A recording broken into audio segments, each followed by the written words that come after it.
నిన్ను పెళ్లి చేసుకోవడమే నేను చేసిన బుద్ధి తక్కువ పనే. మీరు చేస్తున్న తప్పులకి మమ్మల్ని అంటుంటే మేము భరిస్తూనే ఉండాలా? కారణంగా మీరు చూపించే కోపానికి మేం బలైపోతూ ఉండాలా?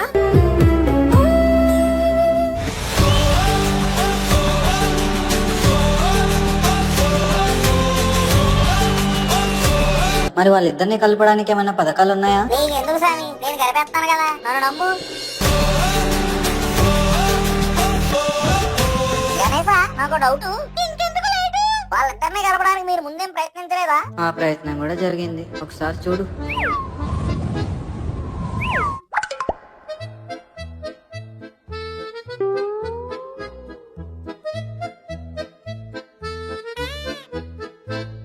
ఏంటి గణేశా ఇవన్నీ? ప్రపంచంలో ఏం జరుగుతుందో మాకు తెలియాలి కదా, అందుకే ఈ టీవీలు. అవునా? మరి కెమెరాలు ఎక్కడ పెట్టారు? నీకు కనపడని చోట. అమ్మో, మీరు ఎక్కడ కరెంట్ బిల్ బోర్డు వస్తుందేమో. నువ్వు ఇక్కడికి కరెంట్ బిల్ తెలుసుకోవడానికి వచ్చావా, లేదా కరెంట్ జరుగుతున్న ఇష్యూ గురించి తెలుసుకోవడానికి వచ్చావా? ఇష్యూవే కావాలి. మరి అయితే చూడు. మీకు కూడా ఏముంటాయా స్వామి? ఆ తయారు చేసినప్పుడు మిమ్మల్ని మాత్రమే వాడుకోమన్నాడా? లేదురే, మీరు కూడా వాడుకోవచ్చు. వాళ్ళిద్దరిని కలపడానికి దగ్గరికి వెళ్ళా పులి. వాళ్ళిద్దరి ఆగ్రహం చూసి భయపడి అక్కడి నుంచి దూరం వెళ్ళిపోయా. గణేష గణేష, ఈయన ఇక్కడే ఉన్నాడా?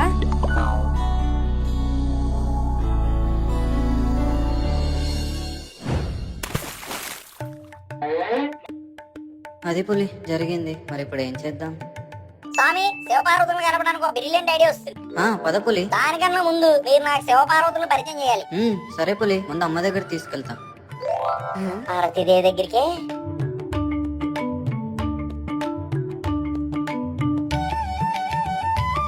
అమ్మా అమ్మా.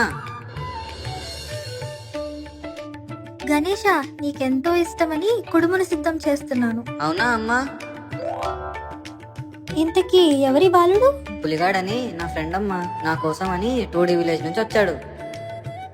భలే ముద్దుగా ఉన్నాడు. పులిహోర వేడిగా ఉంది, అరగిస్తావా బాబు? పులిహోర పులిహోర తింటారా మీరు? మీరు అమృతం కదా తాగేది. మీరు రోజు ఒకటే తింటారా? కాదులే, మీలాగే మేము కూడా అన్ని రకాల పదార్థాలు భోజిస్తాము. అయినా మీరు నైవేద్యంగా కుడుములు ఉండరాలు పెట్టేది మా గణేశుడికి ఇష్టమనే కదా. అది కూడా కష్టలే.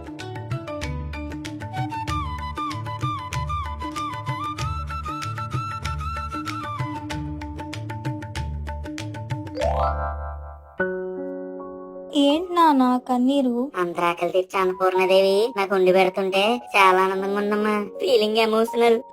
అమ్మ అన్నాక బిడ్డకి అమ్మ కాక ఇంకెవరు పెడతారు? ఇందాక నేను చూస్తున్నానమ్మా, ఇంతకీ శివ ఎక్కడా కనపడలేదు. ఏంటమ్మా ఎక్కడా కనపడలేదు? శివ ఏం చేస్తున్నాడు? ఏం చేస్తుంటాడు? అందరికి సంతోషాలు ఇచ్చి నన్ను మాత్రం బాధ పెడుతుంటాడు. అయ్యో, బాధపడకండమ్మా. అమ్మా, నాకు డౌట్. ఏంటో అడుగు నాయనా. మీరిద్దరిని అర్ధనారేశ్వర్లు అంటారు కదా, అంటే మీరు ఇక్కడ ఎంపీలైనా అక్కడ ఫీల్ అవుతారు కదా. అంటే మీరు ఇక్కడ బాధపడుతున్నారంటే అక్కడ శివ కూడా బాధపడతారు కదా. ప్రజల సంతోషం కోసం ఈశాన్య శివుడు ఇప్పుడు మీ సంతోషం దూరం చేశాడా తల్లి? అయినా శివుడు ఏం చేసినా ఒక అర్థం ఉందంటారు, దీనికి ఎవర్థం ఉందో. కారణం ఏమైనా అవ్వచ్చు, అర్ధాంగి అలిగితే వచ్చి బుజ్జగించాలని కూడా తెలియదా ఆయనకి? అదా ప్రాబ్లం. 1 minute అమ్మా. Ganesha, let us go. Vinayaka, సంవత్సరం పొడవు ఈ మంచు కొండలన్నీ మంచుతోనే నిండుంటాయా? లేదు, ఎండ ఎక్కువైతే కరిగిపోతుంది. మరి మళ్ళీ ఎలా వస్తాయి? కరిగిపోయిన నీళ్ళు కట్టకట్టి మంచు అవుద్ది. అమ్మయ్య, డౌట్ క్లియర్ అయిపోయింది. లేదంటే కడుపు ఉబ్బరం చచ్చిపోతుంది.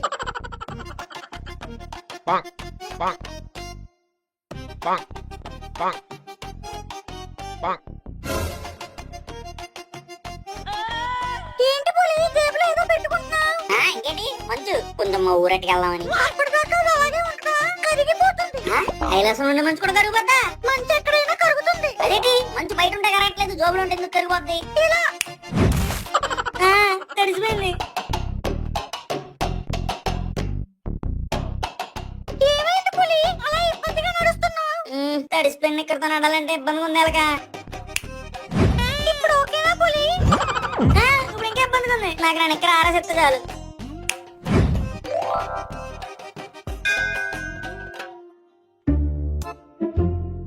ప్రాబ్లం ఏంటో నాకు అర్థం అర్థమైపోయింది గణేశ. ఇలాంటి ఎన్ని చూడలేదు భూమి మీద. ఇలాంటి ప్రాబ్లమ్స్ అన్ని చాలా అవలేలుగా సాల్వ్ చేసేస్తాం నేను మా మాయ. అయినా ఇవన్నీ మాకు కొట్టిన పిండి. వాళ్ళిద్దరిని కలిపేస్తాను, మీ బట్టి గిఫ్ట్ ఇచ్చేస్తాను. ఏంటి మీరిద్దరు అక్కడ అయిపోయారు? పొందండి శివయ్య దగ్గరికి వెళ్దాం. అమ్మో నాన్నగారి దగ్గరకా? నాకు భయం, నేను రాను. ఏంటి మీరు కూడా నాన్నకు భయపడతారా? దేవలోకమైన భూలోకమైన నాన్నలంటే అందరికి భయమే కదా పులి. ఏ అనక నువ్వన్నారా? ఏ వినాయక నేనున్నాను కదా, నువ్వు రా. భయపడతావు ఏంటి? నేను చూసుకుంటాను, వచ్చి.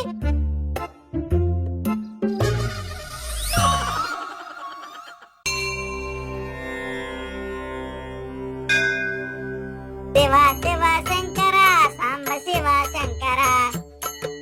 ఎవరు నువ్వు? నా పేరు వినాయకుడు, పులిగడు ఫ్రెండ్. నా పేరు పులిగడు, వినాయకుడు ఫ్రెండ్. వినాయకుడు కూడా వచ్చాడు. అక్కడే ఉండిపోయావే గణేష, ఇలా రానాయన. ఈ రోజు గణేశుడిది హ్యాపీ బర్త్డేస్ కదా, అందుకే సెలబ్రేటింగ్ చేద్దామని వచ్చాను. ఏంటి స్వామి మీరు డల్లుకున్నారు? మనసు ఎందుకో బాలేదు పులి. అది గణేశ మ్యాటర్.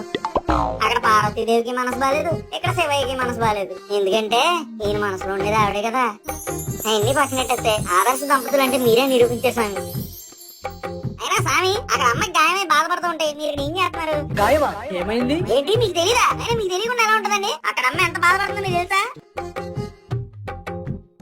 పులి, నాన్నగారికి ఎందుకు అబద్ధం చెప్పావు? అసలుకే ఆయనకి అసత్యం అంటే నచ్చదు. ఇప్పుడు ఆయనకు నిజం తెలిసిందంటే మన పని అంతే పులి.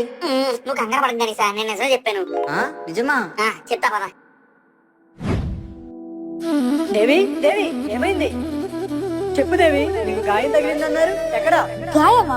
ఓహో, అంటే ఇప్పుడు నాకు గాయమైందని వచ్చారా? అలా అయితే మీరు రావక్కర్లేదు. అంటే నీకు గాయం తగలేదా? ఏం తగలలేదని బాధపడుతున్నారా?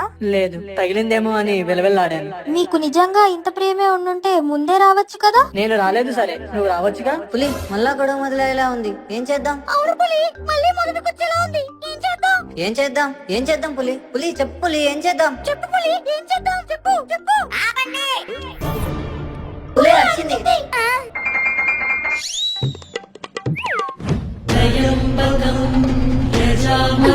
అసలు ఇదంతా నీ వల్లే జరిగింది. ఎందుకు నా దేవికి గాయమైందని అసత్యం ఆడావు?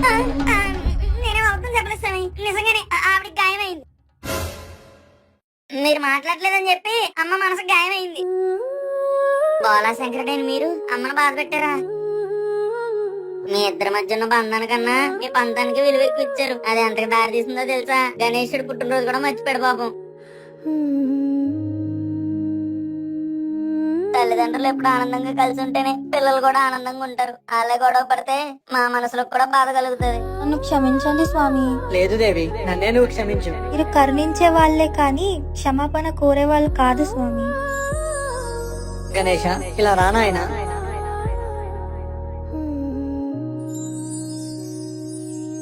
వాళ్ళిద్దరూ కలిసిపోయారు. శివపార్వతులు కలిసిపోయారు. ఏమైంది పులి? ఏమైంది పులి? మీ అమ్మ నాన్న బానే కలిసిపోయారు గణేష, కానీ భూమి మీద మా అమ్మ నాన్న కలిసారో లేదో. 1 minute పులి. అడుగుతుంటే ఏం చెప్పవేంటి సత్యవతి? గాడిదలా ఇక్కడ నేను నోరేసుకుని అరుస్తున్నా, కనీసం సమాధానం చెప్తావన్న జ్ఞానం కూడా లేదా? గాడిదలకి సమాధానం చెప్పను. సమాధానం చెప్పదు కానీ ఎదురు సమాధానం మాత్రం చెప్పుద్ది. ఏదైతే ఉంది సమాధానం వచ్చిందిగా. నీతో ఇంట్లో ఉండాలంటే విరక్తి కూడా వస్తుంది. అయితే బయటకు పోండి. బయటికి కాదే, నిన్ను చేసుకున్న పాపానికి చచ్చి పైకే పోతాను. అబ్బా నాన్న నాన్న, పులి వాళ్ళ అమ్మ నాన్న గొడవ పడ్డారు. మీరు తలుచుకుంటే కలిపేస్తారుగా? కలిపేయచ్చుగా నాన్నగారు. లేదు నాయన, ఎవరి మధ్యకైనా వెళ్ళొచ్చు గాని గొడవ పడుతున్న భార్యాభర్త మధ్యలోకి మాత్రం అస్సలు వెళ్ళకూడదు. నువ్వేం బాధపడకు పులి, మా నాన్నగారు చేయకపోతేనేం, నేను నీతో పాటు వస్తాను. మా అమ్మా నాన్నని కలిపి నా పుట్టినరోజుని చాలా ఆనందంగా జరిపావు. దీనికి ప్రతిఫలంగా మీ అమ్మా నాన్నని నేను కలుపుతా. పద భూలోకానికి వెళ్దాం.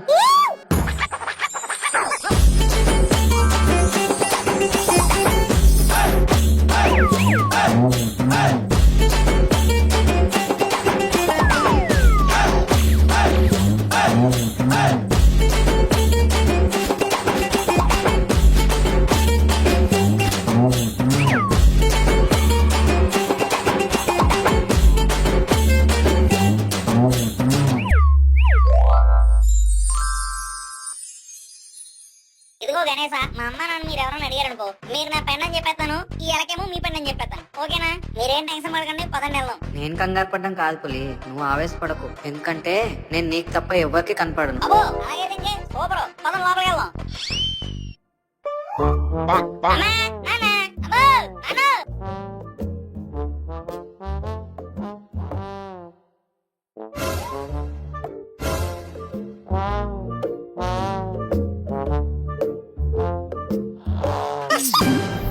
అమ్మ, నాన్నోయ్. మీ నాన్నని పిలుచుకున్నావుగా, మీ నాన్నతోనే మాట్లాడుకో.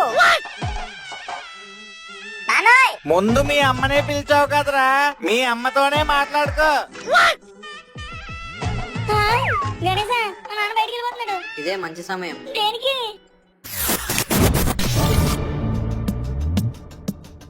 ఆ, ఇదేంటి స్వామి ఇలా మారారు? చూస్తావుగా ఈ గణేశుడు ఆడించే ఆట. అమ్మగారు ఏంటి వండేస్తున్నారు? పప్పు టమాటాయే. అబ్బో, నేను చారు నీళ్ళు ఎట్టా చేయనండి. సరిగానండి, అయ్యగారు ఏరీ కనపట్లేదు. బయటకు వెళ్ళినట్టున్నారు. అయితే ఇదే కరెక్ట్ టైం. మీకు ఓ విషయం చెప్పాలండి. ఏంటది? మొన్న అయ్యగారు మీ మీద అరవడం నేను విన్నానండి. విన్న నాకే మనసు దొరికిపోయింది. అనుభవిస్తున్న మీ పరిస్థితి ఏంటో ఏమో. బొత్తిగా సంస్కారం లేని మనిషి అండి బాబు. అసలు ఆడవాళ్ళు అట్లా తిట్టొచ్చా? వయసు వస్తే సరిపోతుందా? కొంచెం ఇంగితం ఉండాలి మనిషి అన్నాక. నోరేసుకుని ఆడవాళ్ళ మీద అలా గాడిదలా వచ్చేస్తున్నాడు. నోరేసుకుని ఆడవాళ్ళ మీద అలా గాడిదలా చాలే ఆపు. ఇంకొక మాట మా ఆయన గురించి అన్నావంటే నాలుగు కోస్తా. ఏం తెలుసని మా ఆయన గురించి అలా అంటున్నావు? ఒక పని ఎక్స్ట్రా చెప్తే నువ్వే మొహం మార్చుకుంటావు. పాపం ఎన్నిసార్లు ఆయన బయటకు పంపించాను, అందుకే చిరాకు పడి అరిశారు. అయినా ప్రేమ ఉన్న వాళ్ళ మీద కోపం చూపిస్తాం. ఇంకోసారి మా ఆయన గురించి ఇలా అన్నావనుకో, మీ ఆయన గురించి మాట్లాడడానికి నువ్వు ఉండవు. జాగ్రత్త. ఇంకా చేసిన పని చాలు, వెళ్ళు.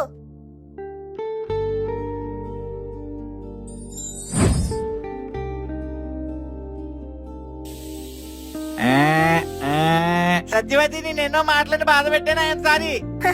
మిమ్మల్ని అన్నిసార్లు తిప్పాను, సారీ. సరే, ఇంక మనం గొడవ పడకూడదు. మీరు పడద్దు, నేను పడతాను. ఆ?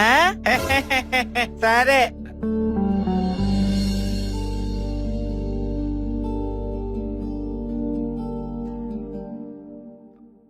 మీరు గొడవ పడడం చూసి చాలా బాధేసింది. మీరు ఇంక కలరేమని చాలా బాధపడ్డానమ్మా. పిచ్చోడా, అలా ఎప్పటికీ జరగదు.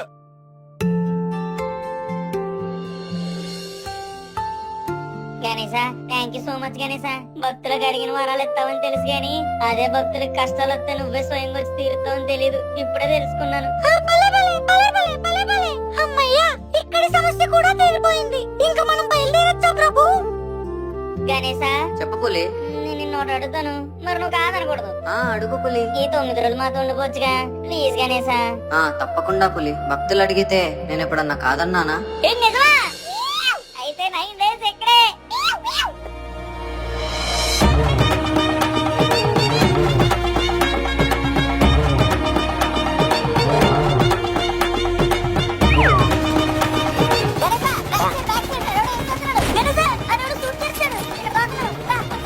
వస్తున్నా పులి, అక్కడే ఉండు, అక్కడే ఉండు. నీ దగ్గర హెల్త్ కిట్ ఉందా? గణేష, ఎప్పుడొస్తావు? నాన్న వచ్చేస్తా. భూమి మీదకి వెళ్ళి కొద్దిగా అమ్మ నాన్న మర్చిపోయావా? వెళ్ళి 9 రోజులు అయ్యింది. ఒక ఫోన్ లేదు, ఒక మెసేజ్ లేదు. అంటే నాన్న కైలాసంకి సిగ్నల్స్ అందట్లేదు. నాకు అదంతా తెలియదు. రేపు పొద్దున కదా నువ్వు ఇంట్లో ఉండాలి. సరే నాన్న. నాన్న ఫోన్ చేశాడు పులి. ఈ రోజే నిమజ్జనం అంట. రేపటికల్లా కైలాసంలో ఉండాలంట. ఏం చేయాలి పులి? ఏం కంగారు పడక మొత్తం నిమజ్జనానికి అన్ని సెట్ చేస్తాను కదా.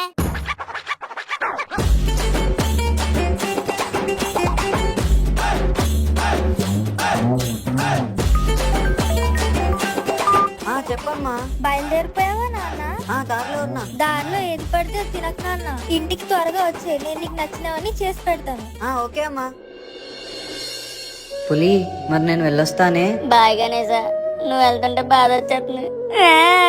ఊరుకో పులి, బాధపడకు. నేను ఇక్కడ లేకపోయినా ఇదిగో ఈ పెద్ద చెవులతో ఎప్పుడూ మీ సుఖదుఖాలు వింటూ, నా చిట్టి చిట్టి కళ్ళతో మీ యోగక్షేమాలు చూస్తూ మీ మనసులో ఎప్పటికీ ఉంటాను. Okay Ganesha, bye. నువ్వు ముందా ఏడుపాపు పులి.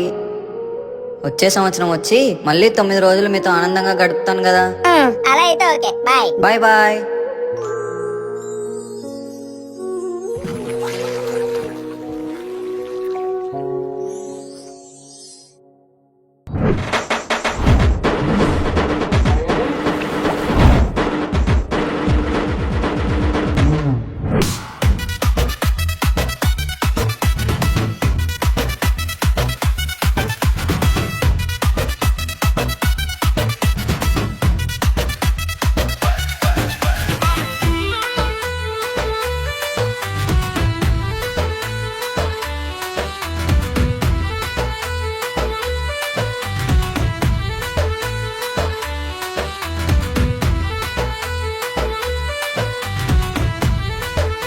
లైక్ షేర్ సబ్స్క్రైబ్ చేసేయండి బాబా. కావాలంటే మీకు డింకులు ఇస్తాను.